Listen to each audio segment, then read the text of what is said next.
하나님의 말씀 시편 139편입니다.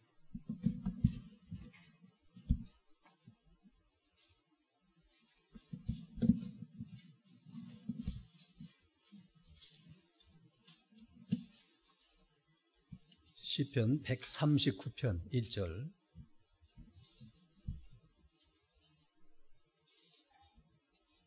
여호와시여, 주께서 나를 살피시며 나를 아십니다. 주께서 나의 앉고 일어섬을 아시며 멀리서도 내 생각을 분별하고 계십니다. 나의 길과 눕는 것을 아시고 내 모든 행위를 밝히 알고 계십니다. 여호와시여, 보소서. 내가 혀로 말하기도 전에 주께서는 그 모두를 아십니다. 주께서 내 앞뒤를 감싸시고 내게 안수하셨습니다. 이런 지식은 내게 너무나 기이하며 너무 높아 내가 그것에 다다를 수 없습니다. 내가 주님의 영을 떠나 어디로 가며 내가 주님의 얼굴을 피해 어디로 도망가겠습니까? 내가 하늘에 올라가더라도 주께서 거기 계시며 내가 스올에 눕더라도 거기 계십니다. 내가 새벽 날개를 타고 바다 저편에 가서 산다 해도 거기서도 주님의 손이 나를 인도하시며 주님의 오른손이 나를 붙들어 주십니다. 내가 말하기를 참으로 어둠이 나를 덮고 나를 두른 빛은 밤이 될 것이다 하더라도 어둠조차 주께는 어둡지 않고 밤도 낮과 같이 빛나니 주께는 어둠과 빛이 같기 때문입니다. 주께서 나의 내장을 만드시고 어머니의 태에서 나를 짜 맞추셨습니다. 내가 주님을 찬양하면 나를 놀랍고 기이하게 지으셨기 때문입니다. 주께서 하신 일이 기이함을 내 영혼이 잘 압니다. 내가 은밀한 데서 지음을 받을 때에 곧 내가 땅의 깊음 속에서 만들어질 때에 내 골격이 주께로부터 숨겨지지 아니하였습니다. 나의 형질이 이루어지기 전에 주님의 눈이 보셨으며 나를 위해 정해진 날이 하루도 시작되기 전에 그 모든 것이 주님의 책에 기록되었습니다. 16절까지 말씀입니다. 본문 7절에 내가 주님의 영을 떠나 어디로 가며 내가 주님의 얼굴을 피해 어디로 도망가겠습니까? 라고 했습니다. 이 구절을 근거로 해서 오늘 본문 말씀을 피할 수 없는 하나님이라는 제목으로 증거하겠습니다. 여러분은 올 한 해 동안 하나님을 얼마나 가까이 했는지, 또 아니면 하나님을 떠나서 하나님을 피해서 얼마나 살았는지 이 본문 말씀을 통해서 또 좀 살펴보고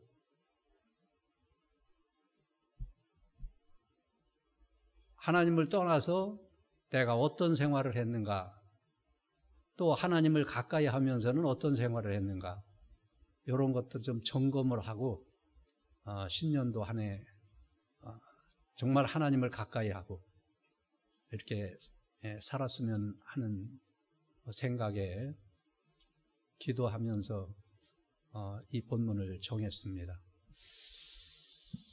여러분들은 아마 어렸을 때부터 또 어머니 등에 업혀서 이렇게 나오신 분, 교회 나오셔서 신앙생활 한 분 많이 있을 거예요. 내가 볼 때에도 많이 있는 것 같고, 저는 어려서 하나님을 모르고 자랐어요. 전혀 아주, 그러니까 죄가 뭔지도 모르고 하나님이 계신지도 모르고, 그러니까 내 멋대로 살았고, 아예 하나님이 안 계시고 죄도 몰랐으니까 내 마음대로 그렇게 살았는데 68년도에 정말 시골에 아주 어촌 거기에 교회에 계셨던 강 목사님이라고 그분 전도사님이었었는데 그때 따라서 창과교회에 오게 됐고, 그 전에 교회를 돌아 나갔지만은 그때까지도 중생한 거는 같지 않았어요. 그냥 교회 좀 이렇게 나갈 정도였었고, 68년도에 삼각산 사경회 때 정말 하나님을 발견한 것 같아요. 깊은 기도도 하고, 이렇게 그 하나님이 계시고 이렇게 신앙생활을 해야 되겠구나 하고 이렇게 생각되기는 삼각산 그 사경회 때 이렇게 하나님을 발견하고, 그리고 신학교를 시작하면서 너무나 이 진리가 좋고 이제 하나님을 발견했으니까 이 신앙생활 이렇게 해야 되겠다 생각해서 그 은혜 가운데 기쁨으로 하나님을 섬기게 됐고, 우리 창광교회에서 목사님 설교 듣고 은혜 받고, 오후에는 봉원산에 가가지고 뒤집어 쓰고 기도도 하고 젊은 나이에 그렇게 했어요. 그렇게 은혜를 받고. 근데 그게 조금 가다가 이전에 좋아했던 뭐 노래도 좋고 뭐 놀이도 좋아했고 이렇게 해서 좀 하나님을 떠난 적이 있었어요. 그런데 결국 또 하나님께 돌아오게 됐고, 또 창광교회에서 신앙생활, 이게 제가 이런 얘기를 하지 말아야 되는데 내 단점이 드러나니까, 신앙생활을 좀 하면서도 처음엔 물론 신앙생활 하면서 다른 교회 교인들만큼은 했었어요. 주일 지키지, 11조 했지, 뭐 그런 거는 하면서도 그때 그 하나님으로 교통하고 하나님으로 인해서 살던 그 세계를 떠나서 이렇게 좀 세속화됐다고 할까? 주일은 지키면서 주일날 엉뚱한 짓 하고 뭐 이렇게 해서 신앙생활을 한 적이 많이 있는데 매를 무척 맞았습니다.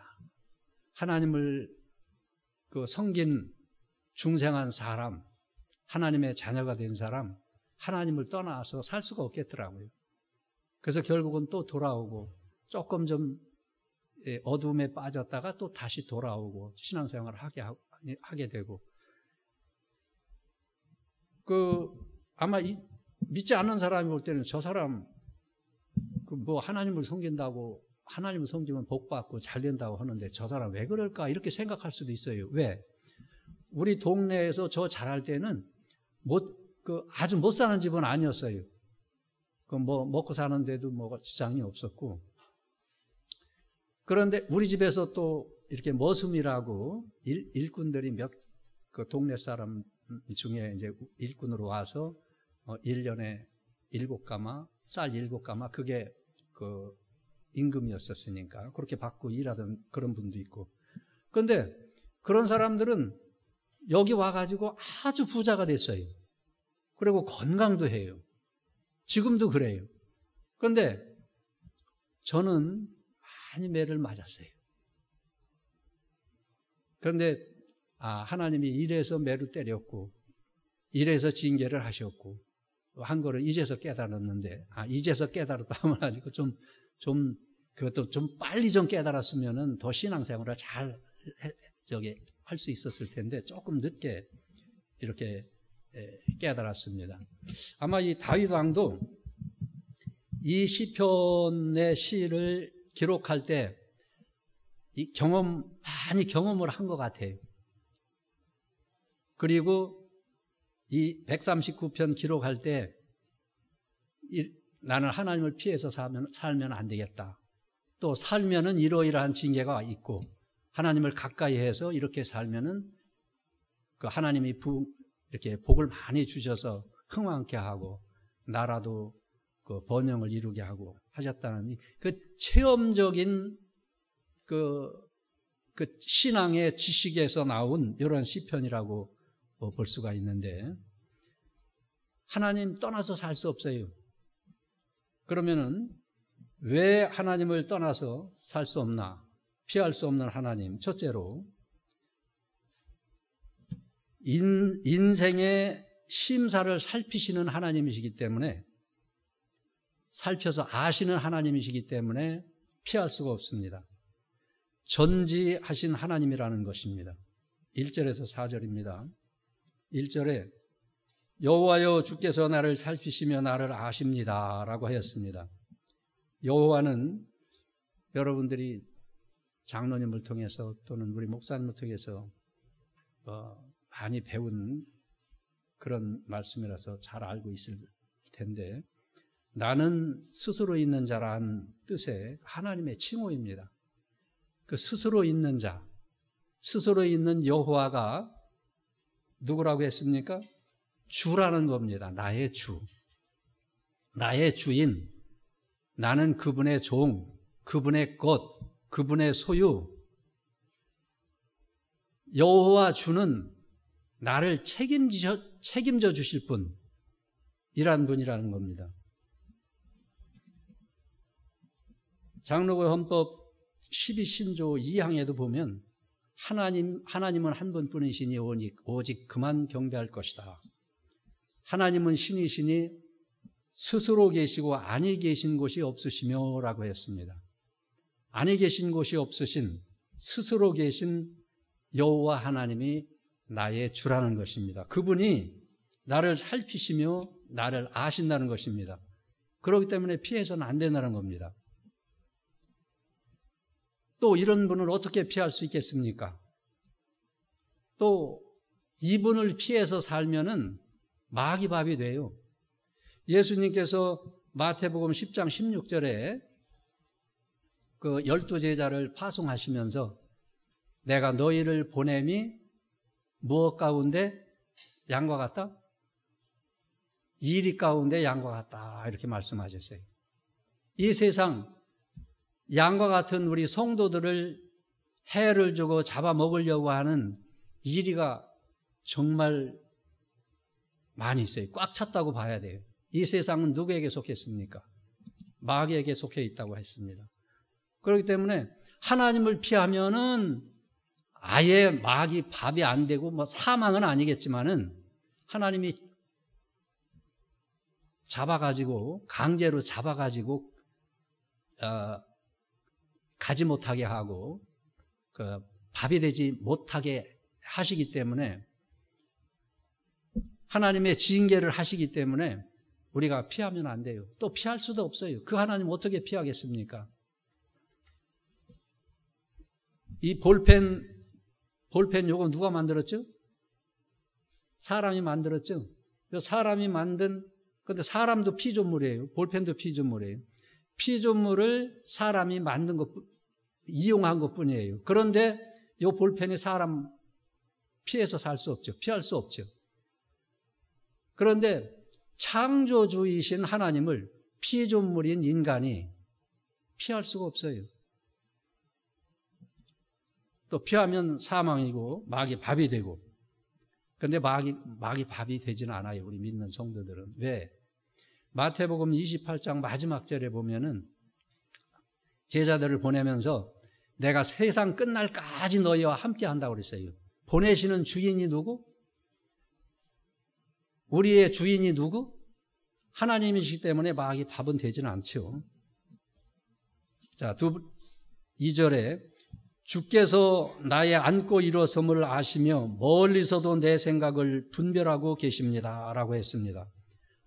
내가 앉고 일어서는 것, 쉬는 것, 일어서서 무엇을 할 것, 또 하는 것, 이것까지도 아신다는 것입니다.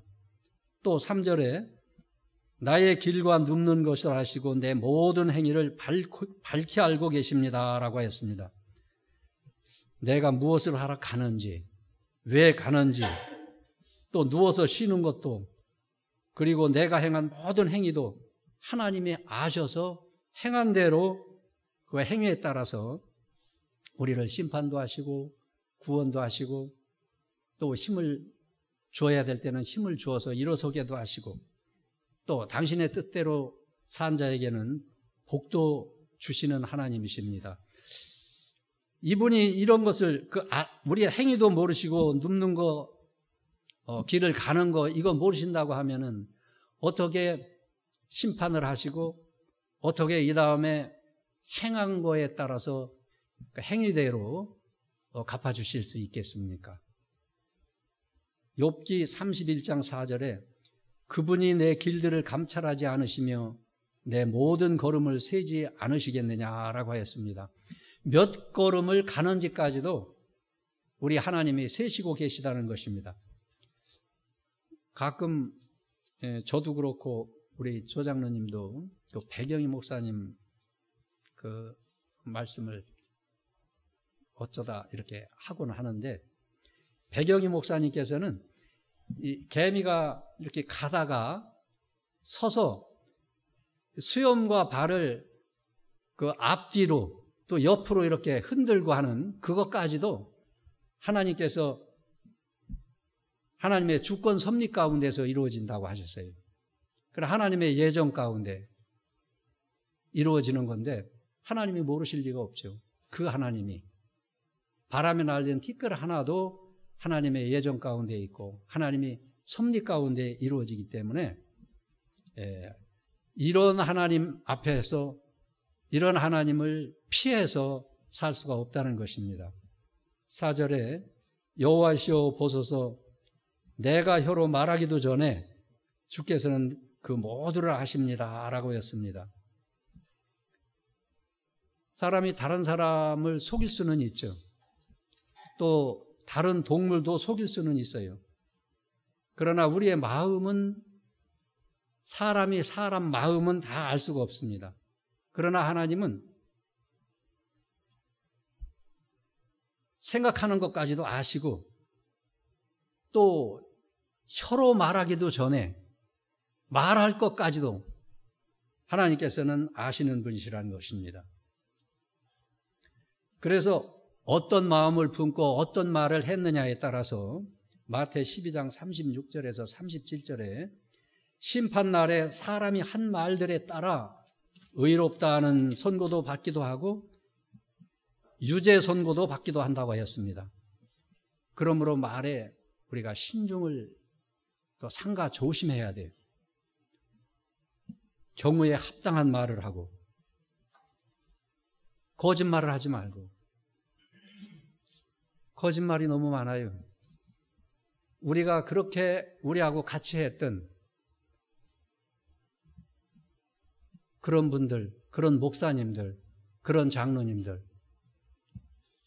그래서 저는 요즘 그 힘이 나고 하나님의 일을 하면서 이거 분명하게 이렇게 하는 건 악이다. 내가 하는 것이 의다. 이거 잘못 안 했다 하는 것이 확실하게 드러나니까. 여러분 어떻게 생각되십니까? 지금까지 여러분이 나를 본 이 정재섭 장로가 횡령했다고 보십니까? 우리 교회 연보 중에서 내가 연보 은행 업무 이렇게 담당해서 같이 가서 은행 업무도 보고 하는데 행여 얼마를 내가 횡령했다고 할 수 있는 사람이라고 보실 수 있어요? 볼 수 있어요? 보여요? 또? 저는 너무나 깨끗하니까 그거에 대해서는 돈에 대해서는 너무 깨끗하니까 저렇게도 거짓말해서 죄 없는 사람을 죄로 뒤집어 씌울 수도 있구나. 그게 누구냐? 목사들이에요. 지난 수요일 날 저 수요 예배 참석 못했습니다. 그런 일로. 자, 거짓말 하지 말아야 됩니다. 진실해야 됩니다. 말이 많으면 허물을 면키 어려우나 그 입술을 제어하는 자는 지혜가 있느니라 라고 했습니다. 말이 많으면 실수 많이 해요. 그러니까 우리가 말을 많이 하지 말고 삼가 조심해야 되고, 또 예배서에 보면은 더러운 말은 너 입 밖에도 내지 말고 오직 덕을 세우는 데 소용되는 대로 선한 말을 하여 듣는 자들에게 은혜를 끼치게 하라 라고 했습니다. 더러운 말, 다른 사람에게 해를 주는 말, 신앙에 도움이 되지 않는 말, 하나님과 다른 사람과 사이를 내는 말, 이런 말 하지 말라는 것입니다. 그리고 어떤 말을 해요? 덕을 세우는 데 소용되는 말, 또 선한 말, 하나님과 가까이 하고 신앙에 도움을 주는 말, 또 은혜로운 말, 바른 말, 이런 말을 해야 된다는 것입니다. 잠언에 보면은 경우에 합당한 말은 은쟁반에 무언이라 금사관이라 라고 하였습니다. 경우에 합당한 말, 꼭 알맞는 말, 바른 말이라고 하더라도, 옳은 말이라고 하더라도 그 경우에, 그 사건에, 그 상황에 꼭 맞는 말을 하라는 것입니다. 그 사도행전 5장에 보면 초대교회 때 아나니아와 삽비라 부부가 있었죠. 다른 사람들이 전답을 팔아서 하나님 앞에 바치는 것을 보고 명예 영광심에 의해서 자기도 팔아서 하나님 앞에 드릴 생각을 했어요. 그런데 반은 팔아가지고 하나님 앞에 드리고 반은 팔아서 어떻게 했어요? 감췄죠? 자, 그 영감의 사람 베드로가 그걸 모르겠습니까? 네가 판 땅이 이것뿐이냐 하고 베드로가 물어봤을 때 뭐라고 그랬죠? 그렇다고 거짓말했어요.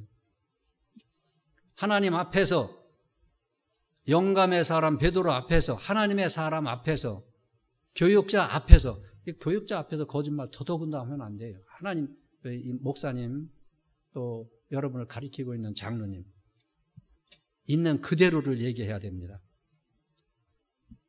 그래서 그 자리에서 죽었지 않습니까? 오늘날 우리는 뭐 생명이 죽지 않더라도 사실은 신앙적으로 죽어요. 생명이 자라나던 거, 우리 영혼이 자라나던 거, 신앙이 자라나던 거, 중단됩니다. 어떻게 하나님 앞에 거짓말을 할 수 있으며 하나님의 종 앞에 거짓말을 할 수 있겠습니까?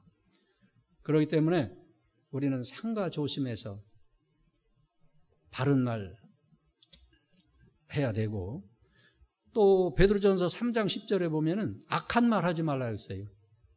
생명을 사랑하고 좋은 날 보기를 원하는 자는 혀를 금하여 그 교효를 말하지 말고 악에서 떠나 선을 행하고 화평을 구하여 이를 따르라. 주의 눈은 의인을 향하시고 그의 귀는 그의 관구에 기울시되 주의 낯은 악행하는 자들을 향하시느니라 라고 했어요. 악한 말 하지 말라고 했어요. 악한 말이 이간시키는 말이에요. 믿음에서 떠나게 하는 말이에요. 우리 교회 잘 나오는 사람 왜 말 잘못해가지고 신앙에서 떠나게 하고 다른 교회로 나가게 하고 신앙생활 못하게 합니까? 우리 교회에서는 모르지만은 신앙생활 하다가 이런 잘못된 악한 말 때문에 신앙생활 하던 사람이 그만둔 사람도 있어요. 얼마나 악합니까? 악이라는 거 뭐예요? 자기 중심의 악이에요. 자기 중심. 하나님 중심이 아닌, 말씀 중심이 아닌, 진실하지 않은 이러한 말이 악입니다. 자, 말하는데 아주 조심해야 됩니다. 다음 피할 수 없는 하나님, 둘째로 어디로 가도 거기 계셔서 감싸시고 안수해 주심입니다. 무소부재하신 하나님이시라는 것입니다. 5절에 주께서 내 앞뒤를 감싸시고 내게 안수하셨습니다 라고 했습니다. 앞뒤를 감싸신다는 것은 우리의 과거, 현재, 미래를 하나님이 보장해 주시고 지켜주신다는 것입니다. 그리고 안수하셨다는 것은 복을 내려주신다는 것입니다. 하나님은 어디에나 충만히 계셔서 우리의 앞으로, 즉 미래도 하나님이 지켜주시고 현대에도 지켜주시고 보호해 주시고, 그러나 죄를 짓고 하나님을 피해서 가면 징계하시는 것입니다. 6절에 이런 지식은 내게 너무나 기이하며 너무 높아 내가 그것에 다다를 수 없습니다 라고 하였습니다. 이런 지식이란 하나님이 나를 아시고 보호해 주시고 현재에도 장래에도 우리에게 은혜와 복을 주신다는 이 지식을 가리키는데, 이 은혜가 너무나 높고 커서 헤아릴 수가 없고 이해할 수도 없고 측량할 수도 없다는 것입니다. 요셉이 가는 곳에서 하나님께서 늘 보호해 주셨고 앞뒤로 감싸시고 보호해 주셔서 애굽의 총리까지 되고 결국은 그 이스라엘 백성, 이스라엘 나라, 하나님 나라 운동에 그 크게 쓰임을 받았는데 이 일 누가 알았겠습니까?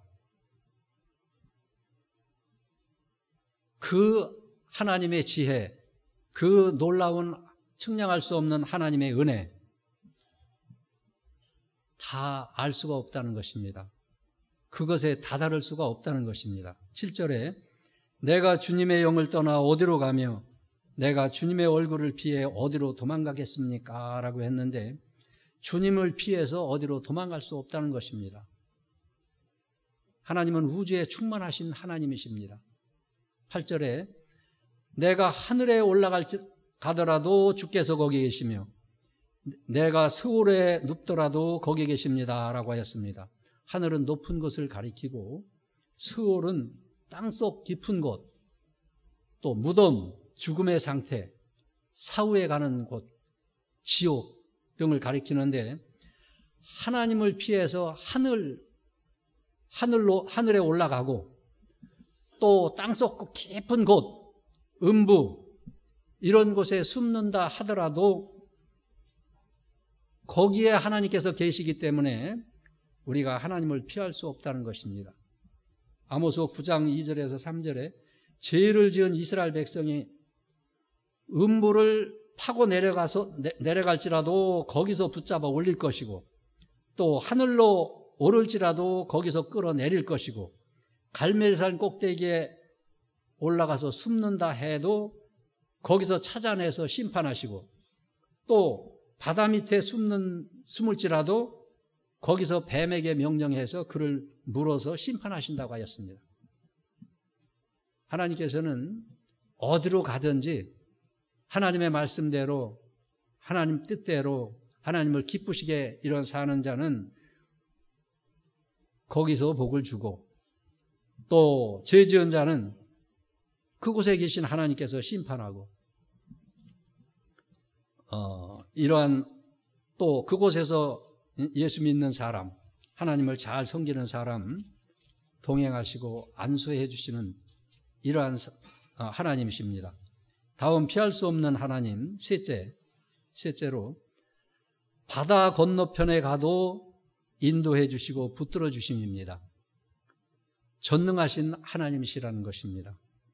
9절에 내가 새벽 날개를 타고 바다 저편에 가서 산다 해도 10절에 거기서도 주님의 손이 나를 인도하시며 주님의 오른손이 나를 붙들어 주십니다 라고 하였습니다. 이 새벽 날개는 새벽에 다시 이렇게 떠오르는 해가 떠오를 때 그 비치는 햇빛을 가리키는데 그 햇빛이 떠오르면서 쫙 비치는 게 아주 뭐 시간이 많이 걸려요. 쫙 비치면은 그 지평선까지 즉 말하자면 이 땅 끝까지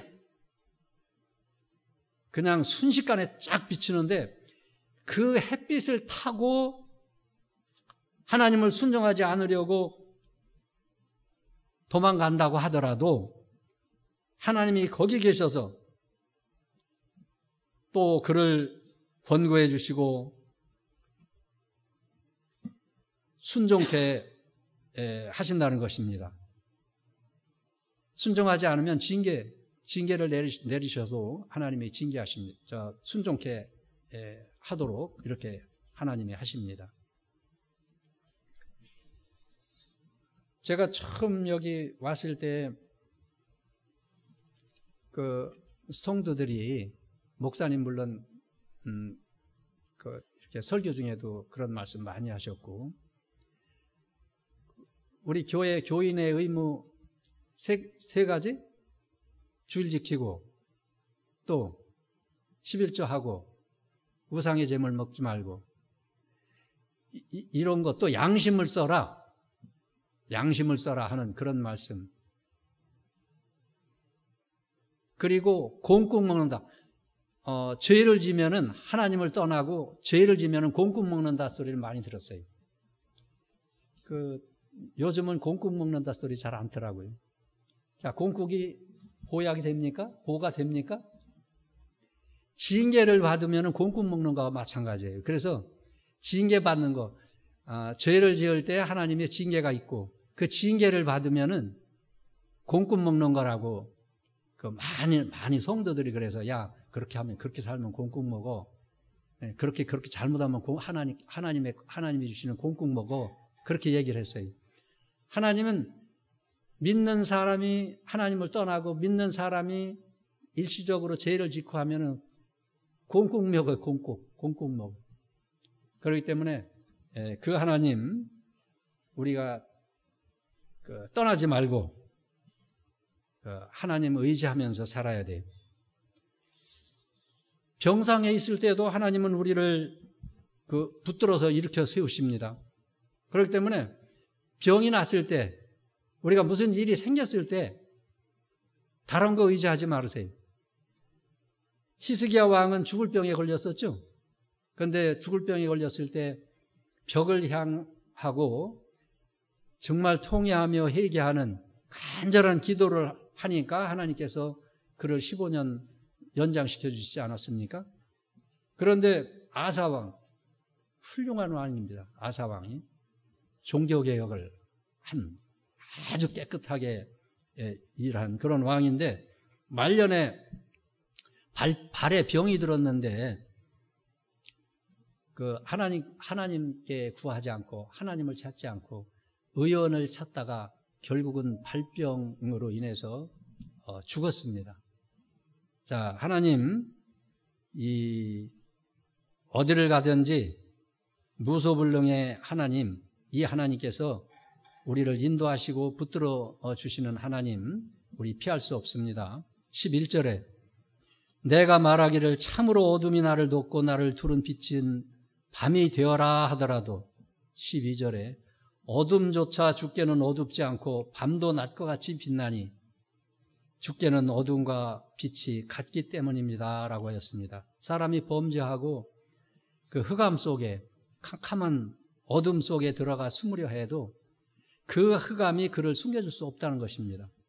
하나님은 흑암도 빛과 같이 보시기 때문에 그 흑암이 그를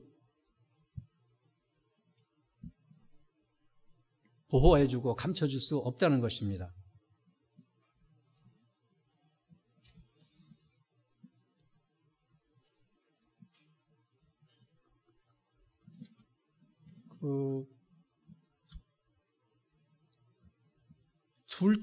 둘째가 뭐라고 그랬죠, 아까? 어디로 가도 거기 계셔서 감싸시고 안수해 주시고, 또 셋째는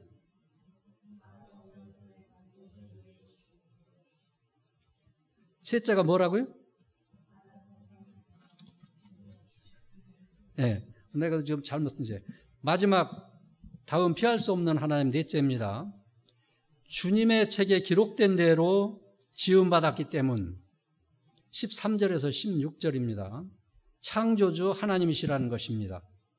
13절에 주께서 나의 내장을 만드시고 어머니 태에서 나를 짜 맞추셨습니다 라고 했는데 우리의 육체를 하나님이 창조하셨다는 것입니다. 14절에 내가 주께 찬양함은 나를 놀랍고 기이하게 지으셨기 때문입니다.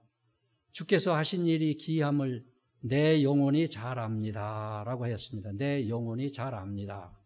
우리의 육체 가만히 봐보세요. 이거 사람의 힘으로, 사람의 능력으로 이렇게 만들 수가 있는가? 이렇게 창조할 수가 있는가? 사람은 아무것도 창조 못해. 없는 가운데서 무엇을 만들 수 없어요. 창조할 수 없어요. 사람이 벼 한 톨 만들 수 있어요? 이건 만드는 겁니까? 없는 가운데서 이 볼펜 하나 만드는 겁니까? 있는 것으로 만드는 거죠. 피조물을 이용해서 피조물을 만드는 거예요. 사람이 그거를 이용한 것뿐이지 아무것도 없는 중에서 사람을 만들지 못하고 이런 하여튼 벼알 하나, 뭐 티끌 하나 사람이 없는 가운데서 만들 수 없어요. 자, 그런데 우리 사람 아무것도 없는 중에서 천지 만물 창조하시고 그 중에 제일 그 고귀한 영혼을 가진 이러한 영장으로 하나님께서 사람을 만드셨는데 얼마나 놀랍고 기이하게 지으신 이 창조물입니까? 얼마나 귀한 작품입니까? 신기해요. 여러분 눈도 다 다르고. 그런데 우리가 하나님의 아들이죠.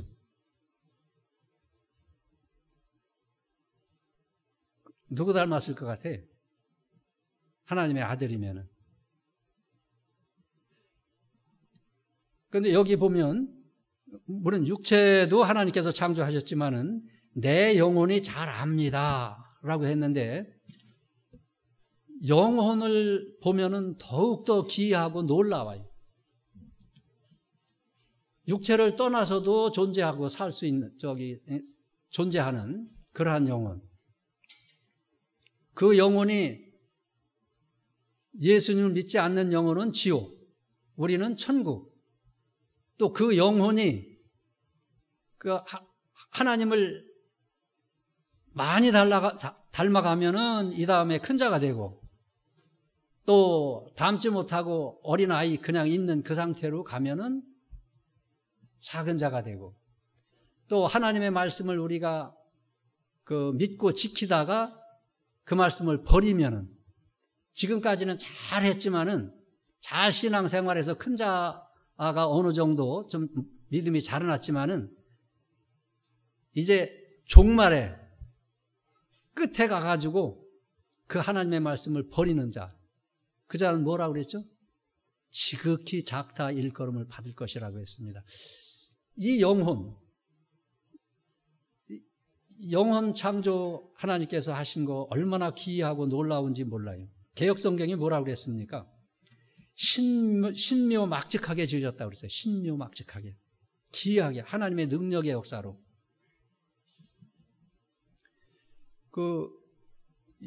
우리 인간, 우리 사람은 두 요소로 되어 있어요. 이 부분설. 우리 장로님께서 잘 가르치시지만은 몸과 영혼, 또 영 또는 영혼, 그리고 혼. 이것은 비물질적인 요소죠. 그리고 물질적인 요소로는 몸이라고도 할 수 있고 육체라고도 할 수 있고 혼과 및 관절과 골수, 영과 혼과 및 관절과 골수, 영과 혼이 다른 거 아니에요. 같은 의미예요. 동의어로 사용되어 있어요. 그러니까 영이라고도 할 수도 있고 영혼이라고도 할 수 있고 혼이라고도 할 수 있고 영혼의 준말이 영이에요. 또 영혼이라고도 할 수 있고 혼이라고도 할 수 있고 이건 같은 동의어예요.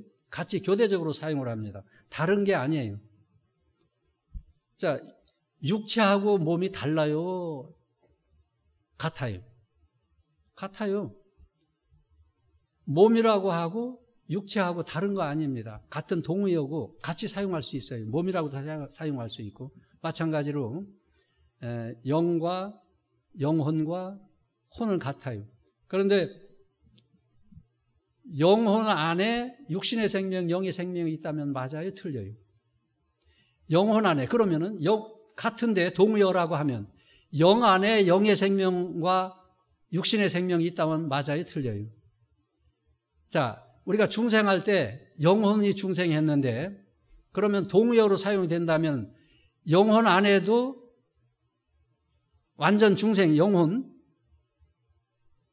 또 영 안에 육신의 생명, 영의 생명이 있다면은 혼이 동의어니까 혼 안에도 영의 생명, 육신의 생명이 있어야 되고 영혼 안에 육신의 생명과 영의 생명이 있어야 맞지? 같은 동의어니까. 그 동의어라고 말하는 사람이 그렇게 주장을 하는 거예요. 영혼 안에 육신의 생명, 영의 생명, 영혼 안에 중생한 영혼이 있고 육신의 부패성이 있고 혼이 있고 그 육신의 부패성을 혼이라고도 하고 그러면 영 안에도 육신의 부패성이 있고 중생한 영혼이 있어야 된다고 하는데 그거 맞아요? 이 영혼이나 영이나 혼은 단일체예요. 분리할 수 없어요. 거기에 육신의 생명, 영의 생명, 육신의 부패성이 있고 거기 중생한 새 생명이 있는 거 아니에요. 영혼이 전체가 중생했으면 혼도 전체가 중생을 했고 영혼도 전체가 중생했어야 동의하고 맞죠. 같이 교대적으로 사용한다고 하는 게. 그런데 이게 잘못 알으면 안 돼요. 자, 우리 옛날에는 같은 교단에 속했던 목사님이 이렇게 주장하는 분이 있어요. 우리는 중생론 이것만 해도 제가 이 목사 조카들이 많이 있어요. 감리교회 감독 목사도 있고 또 담임 목사들이 여럿이 있어요. 중생에 대해서 중생에 대해서 얘기하는 것도 못 들을 정도였어요. 그런데 얼마나 귀합니까? 이 진리 바로 여러분에게 가르쳐서 그 영혼에 대해서 바른 지식을 갖는다는 그거 얼마나 귀합니까?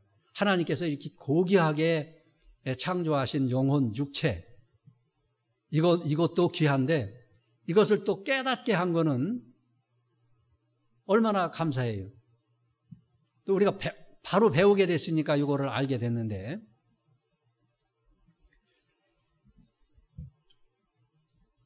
참 너무나 감사하고 우리 스승 목사님께서 가르친 그 가르침 그대로 이어가는 거 너무나 감사하고 그게 기회예요. 왜 그러냐면은 100몇 교회 한 200여 교회에 우리 이병교 목사님이 가르침 그대로 지금 나가는 교회가 있나 살펴보세요. 앞으로 보세요. 1년, 2년 가보시라고요. 그래서 제가 목사님들 만나면은 누가 잘못했네, 누가 잘못 얘기하면은 목사님 지금도 많이 드러나 있고 앞으로 1, 2년 후면은 많이 드러날 겁니다. 어느 교회가 그래도 이병규 목사님을 스승이라고 해서 그 가르침 그대로 나가는 교회가 어느 교회인가 이제 밝혀질 겁니다. 이렇게 얘기하곤 하는데 실제로 봐보세요. 올 한 해 동안도 저도 많이 그것을 깨달았습니다. 또 하나님이 알게 해 주시더라고요. 실제로 보여주시더라고요. 이 중생론만 하더라도 그리고 중생한 영혼이 범죄하지 않는다. 완전히 중생은 전체가 영혼, 영, 혼, 이 중생한 영혼이 일부분만 중생한 거 아니고 완전히 중생됐기 때문에 범죄하지 않는다. 그리고 그 중생한 영혼은 신적 요소, 하나님 요소로 되어 있어요. 전지전능의 요소로 되어 있어요.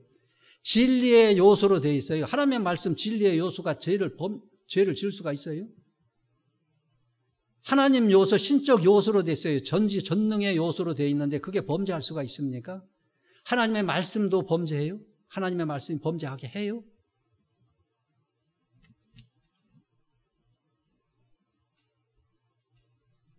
자, 이렇게 하나님께서 우리 육체도 영혼도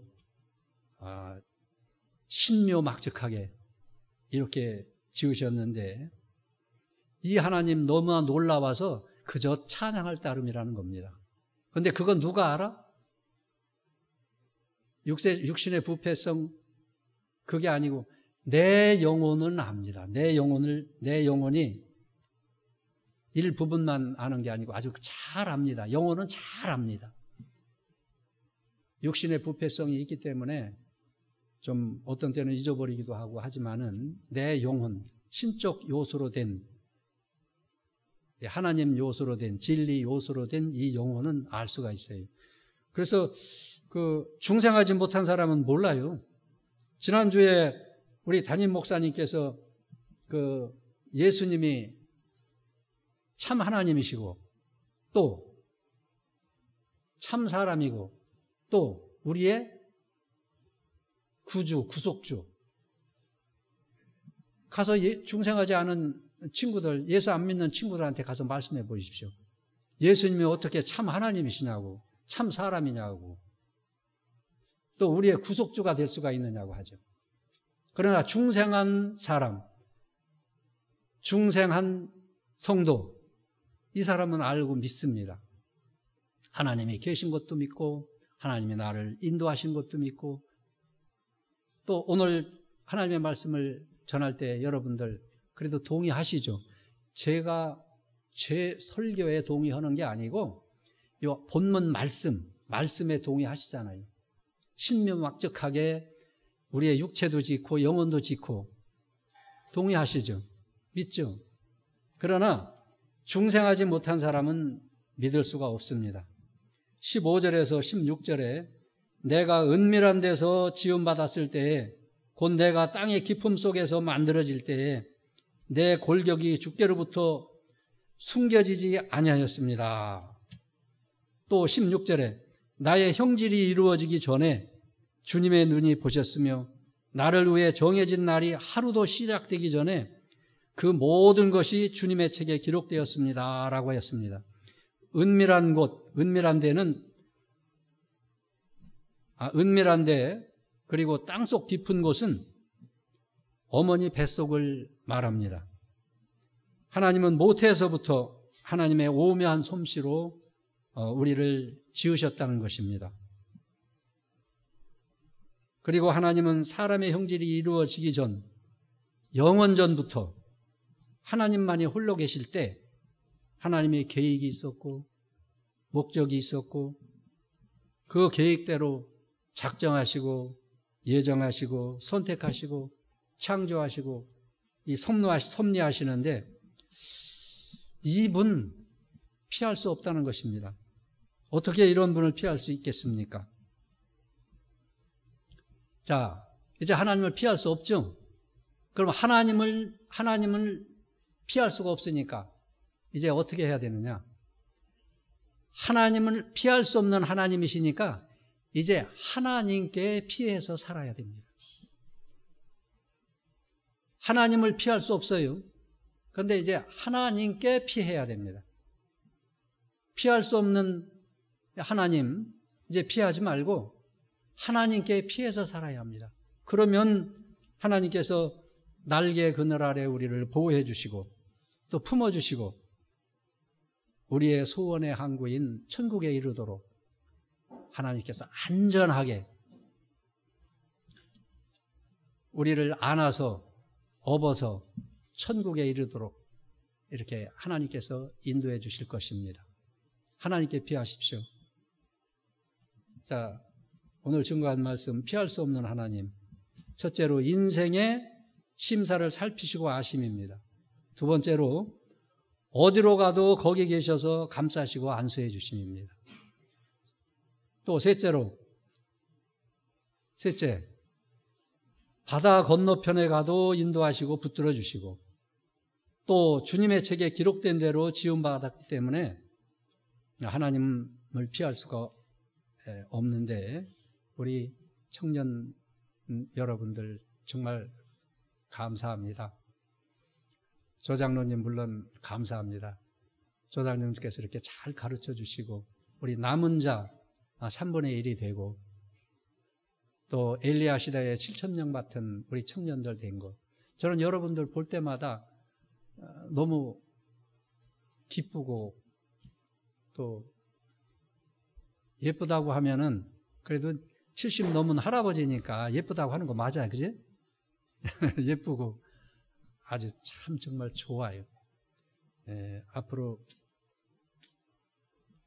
하나님께 의지하고 우리 교회의 큰 기둥이 돼서 우리 교회를 짊어 나가고 또 우리 교회뿐만 아니라 한국교회 거의 다 지금 세속화돼서 그 새 속에 물들어가지고 그냥 흘러가고 있는데, 이러한 세상 속에서 참 교회 세워나가는데 큰 일꾼이 되시기 바랍니다. 기도하시겠습니다. 거룩하신 우리 아버지 하나님께서 저희들 사랑하셔서 하나님의 자녀가 되게 하셨사오니 이제 전지하신 하나님, 무소부재하신 하나님, 전능하신 하나님, 창조주 하나님께 피하여 사는 저희들이 되게 하셔서 어둡고 혼란스러운 이 시대를 살아갈 때 믿음으로 하나님을 기쁘시게 또 참교회를 세우는 이 일에 한팔의 역할을 감당하는 귀한 청년들로 살아가게 하여 주옵소서. 예수님의 이름으로 기도하옵나이다. 아멘.